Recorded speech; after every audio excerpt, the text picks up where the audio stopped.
মাইকালা please হাত নামিয়ে না, সব সোজা করে, একটু নাড়া মারেন তো দেখি। এবার একটু গলা ক্লিয়ার করেন, আরো জোরে। এবার বলেন ভালো মরণ লাভের উপায় কয়টা? আরো জোরে, জোর হলো না, জোরসে বলেন। এই লাস্টেরটার মতো হওয়া লাগবে বাবা। 5টা মার্কায় যদি কেউ ভোটে দাঁড়াইতে খুব তো খুশি হইতো, কি বলেন? যদিও 5টা নামে কোনো মার্কা নেই, কারণ 500 টাকা 1 প্যাকেট বিরিয়ানি দিয়েও তো এত জোর হয় না। বলেন ভালো মরণ লাভের উপায় কয়টা? 5টা। এবার একটা আঙ্গুল আকাশের দিকে দিয়ে বলেন 1 নাম্বার। বলেন বলেন 1 নাম্বার ভালো মৃত্যু লাভের উপায়।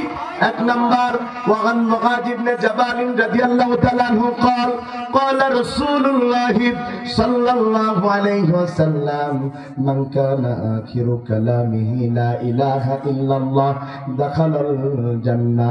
আল্লাহ রাসূলের জলিল কদর সাহাবী নাম তার মুআয ইবনে জাবাল রাদিয়াল্লাহু তাআলা আন, তিনি বর্ণনা করেন আল্লাহর হাবিব বলেছেন, যদি কোনো আল্লাহর বান্দা মৃত্যুর সময় একটা বার কষ্ট করে ঈমানের কালেমা লা ইলাহা ইল্লাল্লাহ বলতে পারে, ওই মানুষটা ভালো মরণ পেয়ে আমার আল্লাহর জান্নাতে প্রবেশ করবে। সুবহানাল্লাহ। সুবহানাল্লাহ তো একটু জোরেই হইছে, কারণ এত সহজে জান্নাত পানি পরে কি জানা সুবহানাল্লাহ করে। হ্যাঁ, অনেকে তো হাদিস শুনে অলরেডি চিন্তা শুরু করেছে জান্নাত এত সোজা যে মরার সময় কষ্ট করে একবার বলবো লা ইলাহা ইল্লাল্লাহ, সোজা আল্লাহর জান্নাত। 1 নম্বর ভালো মৃত্যু। শুনে নেন, আপনি যদি মনে করেন টেন্ডারবাজি, চাঁদাবাজি, হত্যা, খুন, গুম, ধর্ষণ, তেল চুরি, চাল চুরি, ডাল চুরি, রড চুরি যা আছে করব, আর মরার সময় একবার কালেমা পড়লেই জান্নাতে চলে যাব, তাদেরকে সাতক্ষীরার ভাষায় বলতে ইচ্ছা করে, চাচা অতরা গুড় আইছে রে না। আপনাদের এটাই কয়? মাশাআল্লাহ, এটাই কয়, এতটা গুড় আইছে। ভালো করে বুঝেন, জীবনে যা ইচ্ছা তাই করবেন, আর মরার সময় একবার কালেমা পড়বেন। হাদিসের অর্থ তো এতটা সোজা নয়। আমার অঞ্চলের এক আঞ্চলিক ভাষায় বলে কুতে কুতে। আপনারা কি বলেন জানি না, ওই খাইতে না পারলেও জোর করে খায়, তাহলে কি করা? যে পেট ক্লিয়ার হয় না, যে কোট মারে, কুতে কুতে বলেন না। উত্তরবঙ্গের লোক বলে কুত্তা কুত্তা। অনেকে চিন্তা করছেন জীবনে যাই করি তাই করি, যদি একটাবার মরার সময় কুতে কুতে বলতে পারি লা ইলাহা ইল্লাল্লাহ, সোজা আল্লাহর জান্নাতে চলে যাব, তাদের জন্য হাদিসের ব্যাখ্যা শোনায় যায়, যেই ব্যাখ্যা করেছেন সরাসরি ইমাম ফখরুদ্দিন রাজি রাহিমাহুল্লাহ। তিনি বর্ণনা করেন, এই হাদিসের ব্যাখ্যায় যারা মনে করো জীবনে যাই করি এক কালেমায় জান্নাত হয়ে যাবে, তাদের জন্য আমাদের পক্ষ থেকে নসিহা। মুহাদ্দিসিনে কেরাম বলেন, আমার পুরো ওয়াজ বোঝেন আর না বোঝেন, এই লাইনটা বোঝা লাগবে। সবাই মন দেন, সবার মন আছে আমার দিকে, সবাই মন দেন। ইমাম ফখরুদ্দিন রাজি রাহিমাহুল্লাহ বলেন,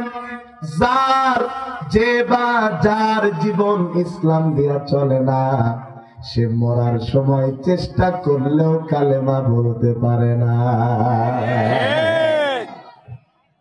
খুব মন দিয়ে কথা বুঝেন, খুব মন দিয়ে। যার জীবন ইসলাম দিয়ে চলে না, তার মরার সময় ইমানের কালেমা জোটে না, যদিও জোটে তারপরেও কবুল হয় না। তার সবচাইতে বড় প্রমাণ মিস্টার ফেরাউন। ফেরাউনকে চিনেন আপনারা? নামেই তো চিনবেন, দেখতেন কোন দিকে, তাই তো ভয় লাগে না? কিন্তু দেখবো আমরা ভাইয়েরা আমার, আমি সাতক্ষীরায় ওয়াজ করতেছি, সাতক্ষীরা হাউসের পাশে, বলতেছি আবু জেহেলের চরিত্র কেমন খারাপ ছিল। পাশের এক নেতা খালি মুসলাই কি আছে, আমি কি আপনার হয়েছে কি কই, আপনি সব আমারে করছেন, মানে আপনি সব আমাদের বলতেছেন। আমি বললাম আপনার নাম কি আবু জেহেল নাকি? বলতেছে না। তাইলে আমি আপনারা বলছি বুঝলেন কেমনে? পাশ থেকে এক অতিথি বলে ফেলেছে, হুজুর নামে না মিললে কি হবে, কামে তো মেলে। কথা বলছেন না কেন? এই সমাজে সরাসরি ফেরাউন নামে কেউ নেই, কিন্তু ফেরাউনের বড় দাদাও আছে, ঠিক কিনা বলেন? ভাইয়ারা আমার, মন দেয়া কথা শুনেন, যার জীবন ইসলাম দিয়ে চলে না, তার মরার সময় কালেমা জোটে না, যদিও জোটে কবুল হয় না। প্রমাণকে বলেন নাকি? কথার দলিল নেন। ফেরাউন সিদ্ধান্ত নিয়েছে মুসা আলাইহিস সালামকে হত্যা করবে। বাগেরহাটবাসী আওয়াজ দিয়ে বলেন, জীবন মৃত্যুর মালিক কে? আল্লাহ। জীবন মৃত্যুর ফয়সালা জমিনে নাকি আসমানে? আল্লাহ যদি কাউরে বাঁচিয়ে রাখতে চায়, দুনিয়ার সবাই মিলে হরতাল করেও তাকে মারতে পারবে না। আল্লাহ যদি কাউকে মারতে চায়, দুনিয়ার সবাই মিলে আন্দোলন করেও তাকে বাঁচাতে পারবে না। কারণ আমার আল্লাহ বলেছেন, আল্লাযী খালাকাল মাউতা ওয়াল হায়াতা, তিনি তো আল্লাহ যিনি জীবন সৃষ্টি করেছেন, মৃত্যু সৃষ্টি করেছেন। সেই আল্লাহ মুসা আলাইহিস সালামকে জানিয়ে দিয়ে বললেন, মুসা রে, তোমারে হত্যার সিদ্ধান্ত নিয়েছে ফেরাউন, যাও যাও যাও, এখনই মিশর ছেড়ে তোমার লোকজন নিয়ে চলে যাও। মুসা আলাইহিস সালাম তার উম্মত বনী ইসরাইল লোকজনদেরকে নিয়ে রওনা দিয়েছেন। তিনি যখন রাস্তা দিয়ে বের হয়েছেন, ফেরাউনের গোয়েন্দা লোকেরা দেখতে পায় নাই। কথা বলে না, দেখতে পায় নাই। দেখে যে ফেরাউনকে জানিয়ে দিয়েছে, ফেরাউন মুসা তো চলে যাচ্ছে। লোকজন বলে, কত বড় কথা, মুসাকে আটকাতে হবে। সাথে সাথে সৈন্যবাহিনী নিয়ে ফেরাউন রওনা করেছে। ফেরাউন পিছনে, মুসা আলাইহিস সালাম সামনে। তারা যখন লোহিত সাগরের পারে পৌঁছালো, যাওয়ার পরে দেখে সাগর পাড়ি দেবার মতো কোন নৌকা নাই, কোন যানবাহন নাই। তখন মুসা আলাইহিস সালামের উম্মতের লোকেরা বলছে, মুসা রে, তুমি কেন আমাদের বিপদে ফেললে? মুসা আলাইহিস সালাম বলছে, কই তোমারে বিপদে ফেললাম? কোন বিপদে তো তোমাদের ফেলি নাই। বলে, এখন যদি নদী পাড়ি দিতে না পারি, সাগর পাড়ি দিতে না পারি, পিছনে ফেরাউনের বাহিনী আমাদের ধরে ফেলবে, আমাদের তো এখানে তাদের হত্যা করে ফেলবে। আগে যে আমরা ফেরাউনের গোলামি করতাম তাও তো ভালো ছিল, এখন তো আমাদের এখানে মেরে ফেলবে। কিন্তু বোকারা জানে না, গোলামির জীবনের চাইতে শহীদি মরণ কোটি গুণ বেশি দামি। আমাদেরকে গোলাম বানাতে চাই একটা দেশ, আমাদের গোলাম বানাতে চাই। বলছে এই দেশকে দখল করতে নাকি 30 সেকেন্ডও লাগবে না। কয় সেকেন্ড? 30 সেকেন্ড। বাংলাদেশকে দখল করবে কয় সেকেন্ডে? 30 সেকেন্ডে। আমি আগে জানতাম খালি মদ খাইলে মাতাল হয়, গরুর পেশাব খাইলেও যে মাতাল হয় তা কদিন আগে জানলাম। কথা বলছেন না কেন? ঠিক। 30 সেকেন্ডে দেশ দখল করবে, তো সেই বাংলাদেশ নয়। একজনকে গুলি করেছে, 4 জন দাঁড়িয়ে গিয়েছে। এখন যদি এই দেশের দিকে কেউ চোখ তুলে তাকায়, 4 জন নয় 18 কোটি জনগণ দাঁড়িয়ে যাবে। কারণ বাবার ক্ষমতা নাই এই দেশের দিকে চোখ তুলে আর তাকাতে পারে। ঠিক ভাইরা আমার, মুসা আলাইহিস সালাম ডাক দিয়া কয়, ও আমার উম্মতেরা শোনো, চিন্তা করছো কেন? কারণ বান্দা যখন বিপদে পড়ে আল্লাহ তার সাহায্যকারী হয়ে যায়। বিপদ যত বাড়ে আল্লাহর সাহায্য তত কাছে আসে। আলা ইন্না নাসরাল্লাহি, আলা ইন্না নাসরাল্লাহি করিব, আল্লাহর সাহায্য নিকটে চলে আসে। বরং আল্লাহ যে কতটা দেয় বান্দা ভাবতেও পারে না। গোটা গোষ্ঠী শুদ্ধা বলে চাই পদত্যাগ, আর আল্লাহ বান্দাকে এতটা রহমত করেছে তার গোষ্ঠী শুদ্ধ করে দিয়েছে দেশ ত্যাগ। ঠিক না? ঠিক। আপনি চেয়েছেন যতটুকু, আল্লাহ তার ডবল করে দিয়েছেন। আপনার শুধু বিশ্বাসের ঘাটতি ছিল। ভাইরা আমার, মুসা আলাইহিস সালাম আল্লাহর অর্ডারে লাঠি দিয়ে আঘাত করলেন। সাগরের মধ্যে রাস্তা হয়েছে কয়টা? জোরে বলেন না কয়টা? উম্মত তো একটা, রাস্তা তো একটা হলে হতো, 12টা হলো কেন? মুহাদ্দিসিনে কেরাম বলেন, মুফাসসিরিনে কেরাম বলেন, তার কারণ হলো বনী ইসরাইলের মধ্যে একটা উম্মতের মধ্যে শাখা ছিল 12টা। শাখা কয়টা? 12টা। 12টা শাখা দিয়ে তারা বের হয়ে গেছে। শাখা 12টা হতে পারে, রাস্তা 12টা হতে পারে, কিন্তু তাদের মঞ্জিল একটা। কেবলা কয়টা? জোরে বলেন কয়টা? 12টা রাস্তা দিয়ে বের হলেও তারা কিন্তু একটা উদ্দেশ্যেই বের হয়েছে। এদেশের আলেম ওলামা, ইসলামী সংগঠনগুলোর মধ্যে পদ পদবি মত পথের ভিন্নতা থাকতে পারে, রাজনৈতিক ভিন্নতা থাকতে পারে, 12টা রাস্তা হতে পারে, কিন্তু আমাদেরও মঞ্জিল একটা। এই জমিন আল্লাহর, আইনও চলবে আল্লাহ। এই জমিন আল্লাহর, রাস্তা আমার 12টা হতে পারে, পথ পদ্ধতি সংবিধান গঠনতন্ত্র আলাদা হতে পারে, কিন্তু সব মুসলমানের একটাই লক্ষ্য, আল্লাহর জমিনে 3 টাইমের আন্দোলন। অন্য কোন লক্ষ্য ভাইরা আমার, কিছুক্ষণ পরে ফেরাউন এসে হাজির, এসে রাস্তা দেখে কয়টা? 12টা। ফেরাউনের লোকেরা মনে করলো রাস্তা মনে হয় ফেরাউন বানাইছে। কিছু লোক আছে না ফেরাউনের দল যারা করে, তারা মনে করে যা কিছু ঘটে সব ফেরাউন আপনার বাপি করেছে। কথা বলেন না, ঠিক করেছে, ফেরাউনের লোকেরা করেছে। মিশরের লোকের এই ধারণা। কি ধারণা সেটা? তাদের ধারণা হলো রাস্তাও ফেরাউন বানাইছে। বলে, ও খোদা, রাস্তা কি তুমি বানাইছো? ফেরাউন কয়, হ্যাঁ আমি বানাইছি। ফেরাউনের স্বভাব ছিল যে যা করতো নিজের নামে চালাই দিয়ে বলে আমি। বুঝেন যা কিছু ঘটতো কে? আমি। শোনেন, অন্যের কাজ নিজের নামে চালাই দেয় যারা, ফেরাউন তারা।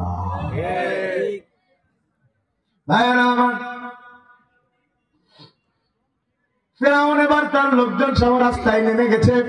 পানি যা দাঁড়িয়েছিল ভাঙতে শুরু করেছে। ফেরাউন এখন নাকানি চুবানি খায়। ফেরাউন নিশ্চিত হয়ে গিয়েছে সে আর এই সাগর পাড়ি দিয়ে বের হতে পারবে না, নিশ্চিত মারা যাবে। এটা যখন ফেরাউন বুঝতে পেরেছে, ফেরাউন চিন্তা করলো জীবনে যাই করি তাই করি, মরা তো লাগবেই, সুতরাং একবার কালেমা পড়েই মরি দেখি, যদি আল্লাহ মাফ করে। কিন্তু ফেরাউন ধারণা রাখা উচিত আমার আল্লাহ অন্ধ নন, ঠিক কিনা বলেন? ফেরাউন এবার মৃত্যুর সময় কি করেছে কোরআনের মধ্যে আল্লাহ ঠিক এইভাবে বলেন, হাত্তা ইযা আদরাকাহুল গরাকু ক্বালা আমানতু আন্নাহু লা ইলাহা ইল্লাল্লাযী আমানাত বিহি বানু ইসরাঈল ওয়া আনা মিনাল মুসলিমিন। ফেরাউন যখন নিশ্চিত সে মারা যাবে, সূরা ইউনূসের আয়াত, ফেরাউন তখন বলল, আমি বনী ইসরাঈলের আল্লাহর পরে ঈমান আনলাম, আর আমি একটা মুসলমান। নিজের মুসলমান দাবি করতেছে কে? ফেরাউন। কথা বলে না কে? ফেরাউন। 1674 বছর ক্ষমতায় ছিল ফেরাউন, এমন কোনদিন নাই হুজুর মানে নাই। কথা কি ঠিক? ঠিক। জোরে বলেন ঠিক। ঠিক। এক মুসা আলাইহিস সালামের জন্ম ঠেকানোর জন্য হাজার হাজার শিশু পুত্রকে হত্যা করেছে ফেরাউন, ঠিক কিনা বলেন? ঠিক। তার নবুয়ত দাবি, তার খোদাই দাবি করার পরে ফেরাউনের কেউ যেন তার খোদাই বাধা দিতে না পারে 25,000 আলেমকে হত্যা করেছে। কত হাজার? 25,000 আলেম হত্যা করে যদি ফেরাউন মুসলমান হয়, তাইলে তো বেঈমান বলতে পৃথিবীতে আর কেউ নেই। কথা বলছেন না কেন? ঠিক। 25,000 আলেম হত্যা করে সেটা মুসলমান থাকতে পারে না, কিন্তু বিপদে পড়েছে যেই সেই দাবি করছে নিজের মুসলমান। আল্লাহ এবার ডাক দিয়ে বলে, এখন কেন ফেরাউন? এখন কেন? যতদিন ক্ষমতা ছিল ততদিন তো তোমার মাথা নিচু করা যায়নি। কথা বলছেন না কেন? যতদিন ক্ষমতা ছিল মাথা নিচু করা, নিশ্চিত বুঝতেছে আর ক্ষমতায় থাকতে পারবো না, তাও বলতেছে যা পারো গুলি করে মারো। ঠিক না কেন?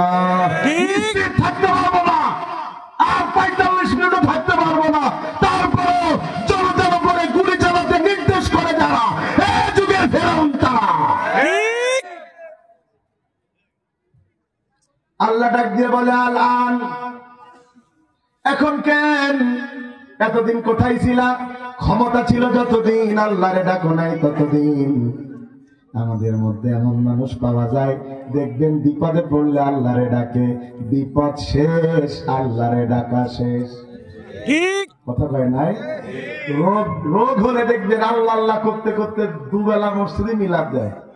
কথা ঠিক? রোগ সেরে গেলে আবার আগের জায়গায় ফেরত যায়, রোগ সেরে গেলে আবার আগের জায়গায় ফেরত যায়। এমন লোক আছে? আছে। কথা বলেন না? আছে। অনেক লোক এমন আছে, ব্যবসা খারাপ হয়ে গেছে, এবার শুধু মসজিদে যায়, আবার ব্যবসা আগের জায়গায় ফেরত গিয়েছে, আবার দোকানে বসে মাল খায়। ঠিক কথা ঠিক কিনা বলেন? রোগ সেরে গেছে, আবার আল্লাহকে ডাকা ভুলে গেছে। আমাদের মধ্যে কিছু ছাত্রছাত্রী পাওয়া যায়, যেই না এসএসসি এইচএসসি পরীক্ষা দেয়, রেজাল্ট পর্যন্ত ঘন ঘন মসজিদে যায়। ঠিক বলেন না কেন?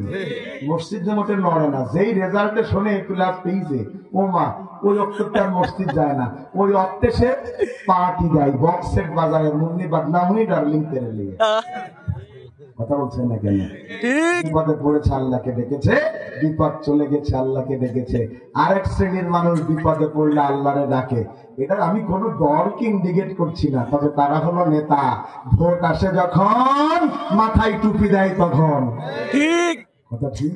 ঠিক যে কোনো দল হতে পারে, যে কোনো দল হতে পারে। ভোট আসলে টুপি মাথায় দেয়, ঘন ঘন মসজিদে যায়, এত যায় এক আসরের নামাজ ভোটের ভুলে 4 মসজিদ পড়ে। ঠিক ঠিক ওই যে বিপদে পড়ে আল্লাহরে ডেকেছে, বিপদ শেষ হয়ে গেছে। আমার ভালো মনে পড়ে 18 সালে একটা নির্বাচন হয়েছিল না? এই নির্বাচনের আগে আমার ঢাকা মোহাম্মদপুরি মাহফিল। কোথায়? মোহাম্মদপুরে। এক এমপি প্রার্থী আসলেন, অনেক এমপি প্রার্থী ছিল। একজন এসে বলল, হুজুর এই মাদ্রাসায় কত ছাত্র আছে? তা বলা হলো 2200। বলছে আমি প্রত্যেক ছাত্রের জন্য কিতাব কিনে দেবো। কি কিনে দেবো? কিতাব। শুনছেন আপনারা? কদিন পরে ভোট হয়েছে, সে পাশ করতে পারেনি। হুজুররা কিতাব আনতে গিয়ে বলছে ভোটে পাশ করিনি, তোর কিতাবকে। কথা বলে বোঝেননি আপনারা? এই কথাকে আমার রাজনীতি মনে হলো? এই কথা রাজনীতি মনে হলে কিন্তু আপনার হৃদয়ের সমস্যা আছে।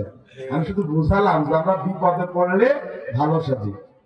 ঠিক বলেন আল্লাহ ডাক দিয়ে বলে, আর আন এখন কেন, এখন কেন, এতদিন কেন তুমি আল্লাহরে ডাকো নাই? ফেরাউন ওয়াকাদ আসাইতা ক্বাবলু ওয়া কুনতা মিনাল মুফসিদিন। অথচ তুমি যতদিন ক্ষমতায় ছিলা ফেরাউন, এই মিশরের মধ্যে যত মারামারি হয়েছে করেছে তোমার লোকেরা, যত বোমা মেরেছে বাজারে মেরেছে তোমার লোকেরা, আর মামলা খেয়েছে নিরপরাধ আলেমেরা। আয়াত কি প্রমাণ করলো? এই আয়াত প্রমাণ করলো যার জীবন ইসলাম দিয়ে চলে না, তার মরার সময় কালেমা জোটে না। আপনাদের অঞ্চলে কি জানাজার নামাজ হয়? হয়। কয় তাকবীর? তাই মুখ দিয়ে বলেন না। 60 তাকবীর। কয় তাকবীর? 60 তাকবীর। এ ছোট ভাই কনে যাচ্ছে? ও ছোট ভাই যে না আসবা তো? মাশাআল্লাহ ভাই, কেউ কিন্তু উঠা যাবে না। আমি একটু নরমাস করতেছি যদিও, তাও একটু বসেন। আমার গিয়ার 100, আজকে যেটা দেখছেন সর্বোচ্চ 15 হইতে পারে। এই গিয়ারেই শোনেন ইনশাআল্লাহ।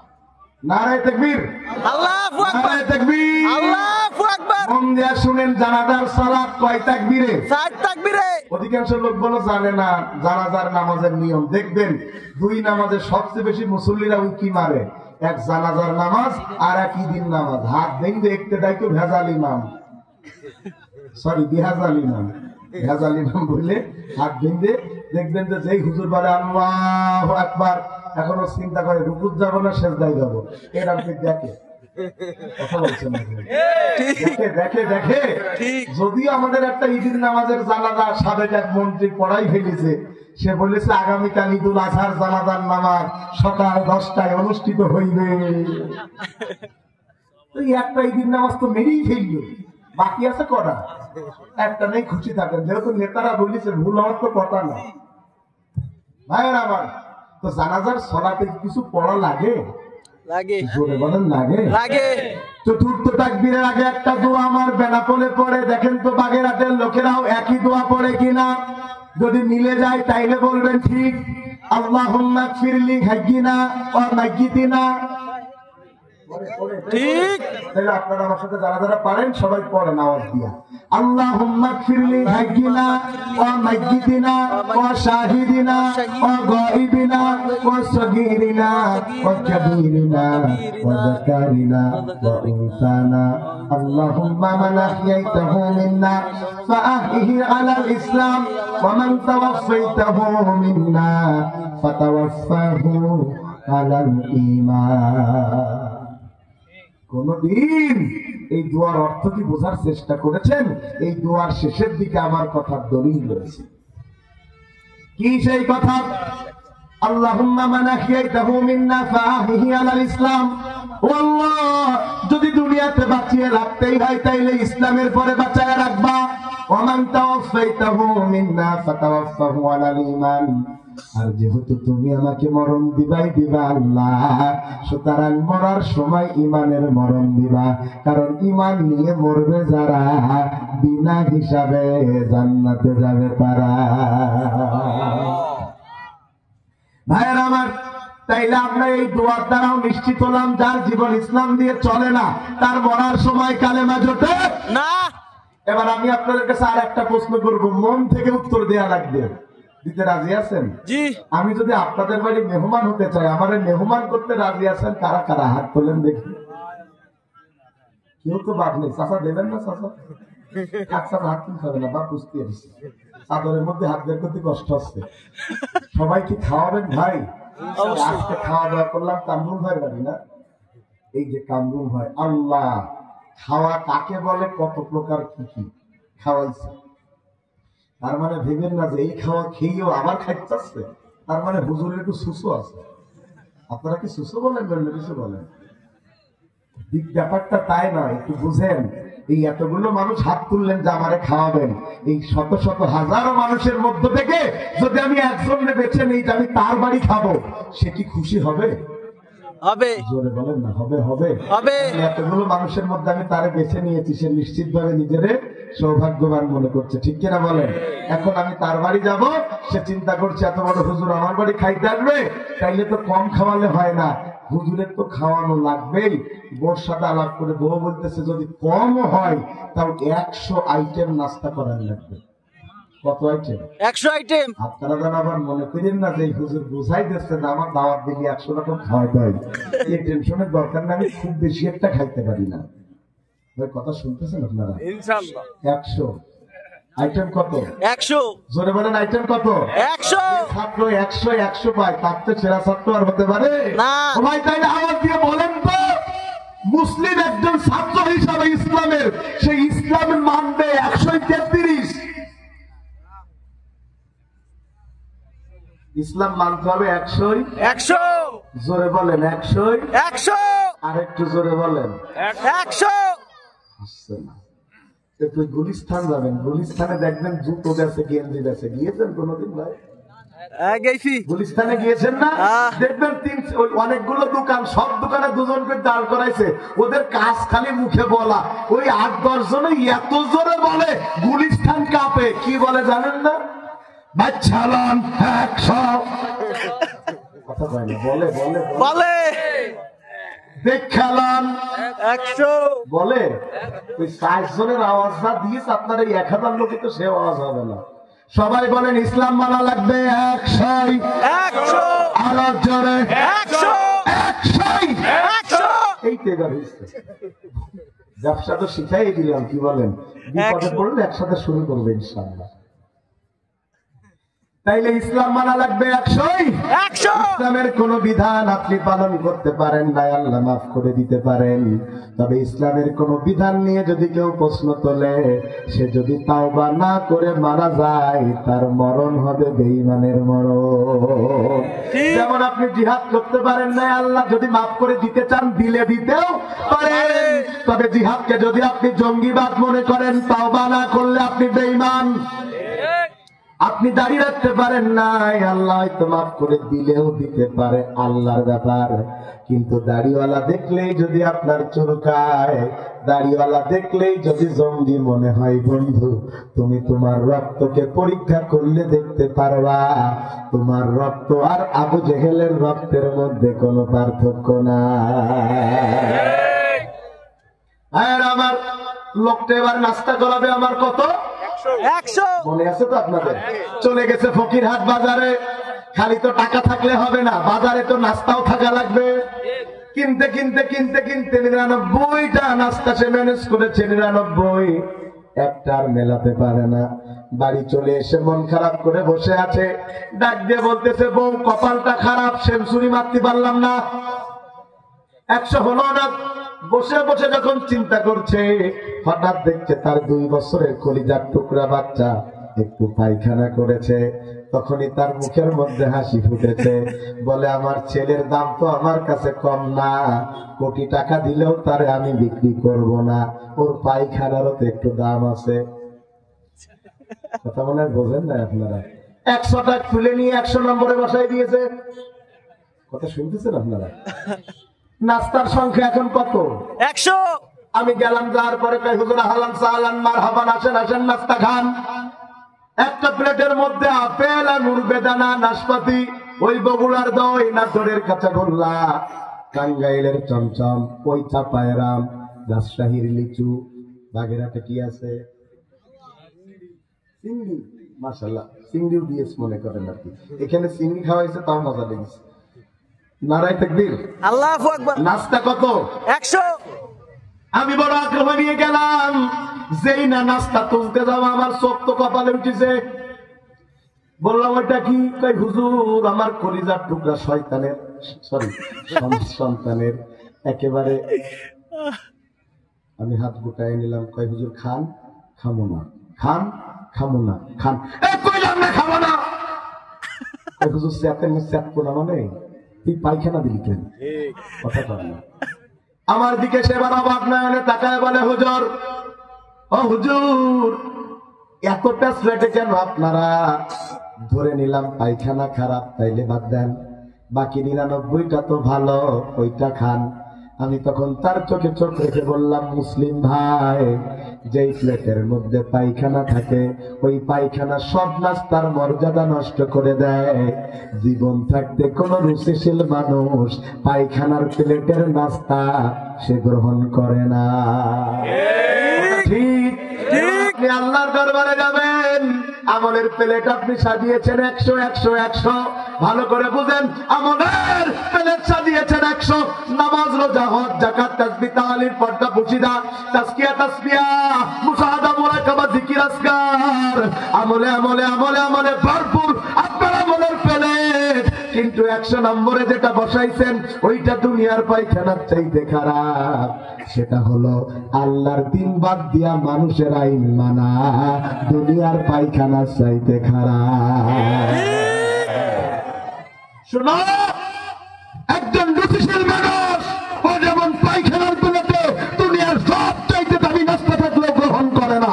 আমার আল্লাহ কোন মানুষের আমল যদি আকাশ সমান হয়, কিন্তু এই মানুষ যদি তার রাজনৈতিক জীবনে আল্লাহর আইন বাদ দিয়া মানুষের আইন মানে, আল্লাহর কসম 1 কোটি বার হজ করলেও জান্নাতের সুঘ্রাণও পাবে না। নারায়ে তাকবীর, আল্লাহু আকবার, নারায়ে তাকবীর, আল্লাহু আকবার।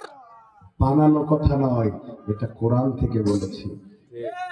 আমার আল্লাহ বলেন, وَمَن يَبْتَغِ غَيْرَ الْإِسْلَامِ دِينًا فَلَن يُقْبَلَ مِنْهُ وَهُوَ فِي الْآخِرَةِ مِنَ الْخَاسِرِينَ। আল্লাহ নামাজ পড়েন কার পন্থায় ভাই? আল্লাহ। নামাজ বিধান দিয়েছেন কে? আল্লাহ। রাসূলের পদ্ধতিতে পড়েন না, কিন্তু দুনিয়ার জীবনে, রাজনৈতিক জীবনে কেন রাসূলকে মানেন না? এটা বললে আপনি কেন রাগ করেন? কেন রাগ করেন? আপনার জানা উচিত রাসূলের মাধ্যমে আল্লাহ যেই নীতি দিয়েছেন এর চাইতে সেরা নীতি হতে পারে না। এটা আপনার বিশ্বাস না করলে ঈমান থাকবে না। ভাইরা আমার, আমি একটা কথা ক্লিয়ার একটু বলতে চাচ্ছিলাম না, বলে যাই।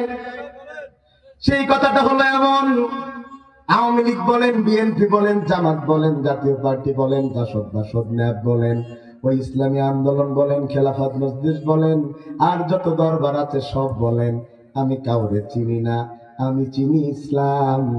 আপনার সাথে যদি ইসলামের সম্পর্ক থাকে, নামে আওয়ামী লীগ হলে আমার যায় আসে না, নামে বিএনপি জামাত হলে আমার যায় আসে না। ইসলাম যার সাথে, আমার আল্লাহ তার সাথে।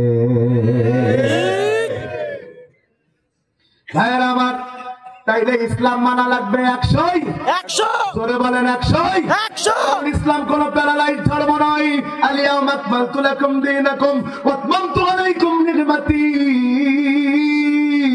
আল্লাহু আকবার, আল্লাহু আকবার। পরিপূর্ণ এমন কোন দিক নাই যা আমি আল্লাহ ইসলামের মধ্যে দেই নাই।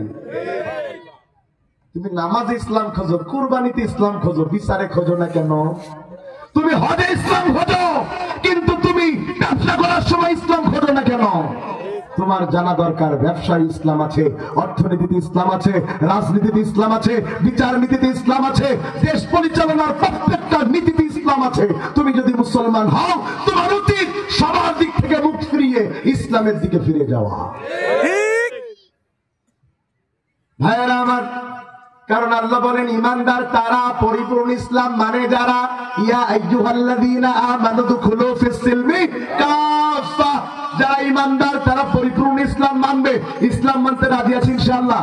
ইনশাআল্লাহ ইনশাআল্লাহ ইনশাআল্লাহ। কবুল করুন। হাত নামান, তাকবীর দিতে হবে না, তাকবীর লাগবে না, ওয়াজ বুঝতে হবে। তাইলে সবাই ভালো মানুষ চাই, জোরে বলেন চাই। চাই কয় উপায়? 5টা। সবাই বলেন 5টা। এতক্ষণ বলেছি কয়টা? বলছে 5টা। মাথা গেছে খালি দোয়া করে দিই 5টা হয়ে গেলি। কয়টা হয়েছে? একটা। সেটা কি? মৃত্যুর সময় ইমানের কালেমা লা ইলাহা ইল্লাল্লাহ। আর কালেমা পড়ার শর্ত হলো জীবন চালাতে হবে কি দিয়ে? ইসলাম দিয়ে। আংশিক ইসলাম নয়, পরিপূর্ণ ইসলাম। 2 নম্বরে এই দুনিয়াতে ভালো মরণ পেয়ে আল্লাহর জান্নাতে যাবে তারা। দিন কায়েমের আন্দোলনে মৃত্যুবরণ করে শহীদ হবে যারা। এটা সুবহানাল্লাহটা জোরে বলেন। সুবহানাল্লাহ। শহীদ হতে চান কারা কারা? হাত তুলে দেখান তারা তারা। নারায়ে তাকবীর, আল্লাহু আকবার, নারায়ে তাকবীর, আল্লাহু আকবার। এখানে খালি হাত না পা তুলতে বললো তো তুলতেন, আবেগ কাজ করতেছে। কিন্তু বাস্তব ময়দানে কি? আমি রাজশাহী কাকনহাটে ওয়াজ করতেছি, বুঝলেন ভাই? রাজশাহী কাকনহাটে এ তো এই লোক, এরকম লোক 20 গুণ করলে যত হবে তার চেয়ে বেশি লোক। এই 5 তারিখের পরে ওয়াজে একটু লোক কম হচ্ছে, কেন তা বুঝতে পারলাম না। 5 তারিখের পরে লোক মোটে আসতেছে না। বিএনপি আমাদের লোক ব্যস্ত আছে রাজনৈতিক কর্মসূচি নিয়ে, আওয়ামী লীগ ব্যস্ত আছে অন্যান্য ঝামেলা নিয়ে। এখন নিরীহ লোক ছাড়া কেউ আর আসছে না, বাকি সব ব্যস্ত নিয়ে আসছে। কথা শুনতেছেন ভাইয়েরা? মাত্র সেই মাহফিলে বললাম শহীদ হতে চান কারা কারা? হাত তোলেন তারা তারা। হাত তুলে দিয়ে তাকবীর। লোক বেশি হলে কিন্তু ইমেজ বেশি হয়। কিছুক্ষণ পর ওই বাজারের মধ্যে ওই দলে 2 গ্রুপে জ্ঞান দাম লেগে নিজের ককটেল, একটা লোক সামনে নেই, সব মিলে 10 মিনিট আগে বললো কি হবে? ককটেলের আওয়াজ শুনে দৌড় মারলেন, আপনি শহীদ হবেন মানেটা কি? তার মানে আওয়াজে হাত তোলা সহজ, বাস্তবে জীবন দেয়া সহজ নয়। অনেক বুদ্ধি, মিছিলের সামনেও দাঁড়ায় না, পিছনেও দাঁড়ায় না, মাঝখানে দাঁড়ায়। কারণ জানে গুলি করলে হয় পেছনতে করবে না সামনে করবে, যেন মাঝখানতে দৌড় মারা যায়। ঠিক কথা বলছেন না কেন? আপনি কেন মনে করলেন? আপনি কেন মনে করলেন ময়দানে গেলে আপনি শহীদ হবেন? শাহাদাত এতটা সোজা নয়। আল্লাহর রাস্তায় কেবলমাত্র শহীদ হয় তারা, ইমানের পরীক্ষায় উত্তীর্ণ যারা। আল্লাহ যারে তারে শহীদ করেন না। হুয়াজে তাবাকুম ওয়া মা জাআলা আলাইকুম ফিদ-দীনি মিন হারাজ। দিনের কাজ ইচ্ছা করলে কেউ করতে পারে না, কবুলিয়াত লাগে কার? আল্লাহর। বলে বলেন কার? আল্লাহর। জন্য তো অনেককে মেরে মেরে মসজিদে আনা যায় না, আবার অনেককে ফাঁসির কাস্টে তুলে আল্লাহর রাস্তা থেকে সরানো যায় না।